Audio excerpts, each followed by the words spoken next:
Hi అండి, welcome to make life beautiful in Telugu channel. ఇవాళ నేను మీతో నవరాత్రుల స్పెషల్స్లో భాగంగా ఇంకొక రెసిపీ సాకానం అండి. ఇందుకోసం 1 కప్ రైస్, హాఫ్ కప్ వరకు కందిపప్పు వేసుకొని 3 సార్లు వాష్ చేసేసుకొని 1:2 రేషియోలో నీళ్ళు అనేవి పోసుకొని ఫ్లేమ్ వచ్చేసి మీడియం ఫ్లేమ్లో పెట్టుకుని 4 విజిల్స్ వచ్చే వరకు కూడా మనం అలాగే స్టవ్ మీద ఉంచుకోవాల్సి ఉంటుందండి. ఈలోగా మసాలా పౌడర్ అనేది ప్రిపేర్ చేసుకుందాం. ఒక 4 నుంచి 5 వరకు ఎండుమిరపకాయలు, అలాగే ఎండు కొబ్బరి, జీలకర్ర, పచ్చిశనగపప్పు, ధనియాలు ఇవన్నీ కూడా వేసి చక్కగా మనం ఈ మిక్సీ జార్లో ఈ పౌడర్ అనేది చేసుకుంటాం అనమాట. అందులో కొంచెం పసుపు కూడా యాడ్ చేశానండి. సాంబార్ పౌడర్ కూడా యూస్ చేసుకోవచ్చు మీ దగ్గర సాంబార్ పౌడర్ ఉంటే.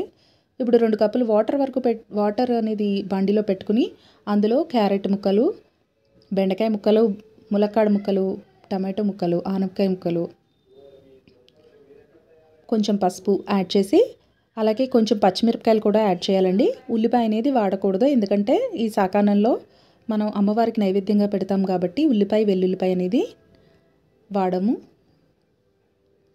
కూరగాయ ముక్కలు ఉడికినాయా లేదా ఫస్ట్ చెక్ చేసుకోవాలండి. కూరగాయ ముక్కలు ఉడికిన తర్వాత మనం ముందుగా ప్రిపేర్ చేసి పెట్టుకున్నటువంటి రైస్ అంతటిని, పప్పుని రైస్ కలిపి కుక్కర్లో పెట్టుకున్నాం కదా, దాన్ని ఇక్కడ యాడ్ చేసుకోవాల్సి ఉంటుంది. అలా ఆ రైస్ అంతా వేసేసుకున్నాక ముందుగా గ్రైండ్ చేసి పెట్టుకున్నటువంటి సాంబార్ పౌడర్ని కూడా వేసేసుకోవాలండి. వేసుకున్న తర్వాత బాగా మిక్స్ చేసుకోవాలి. చిన్న నిమ్మకాయ సైజ్ అంతా చింతపండుని తీసుకుని నానబెట్టుకుని దాని రసాన్ని కూడా యాడ్ చేసుకోవాలండి.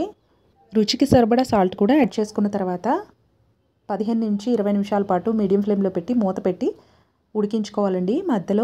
మీరు మధ్య మధ్యలో ఒక 5 నిమిషాలకి మధ్యలో చక్కగా తీసుకుని మిక్స్ చేసుకుంటుండండి, అడుగు పట్టకుండా ఉంటుంది.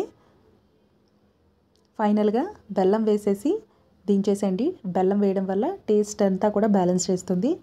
మనకు తెలిసిందే కదా, సాంబార్ పెట్టేటప్పుడు బెల్లం వేస్తాం అలాగా.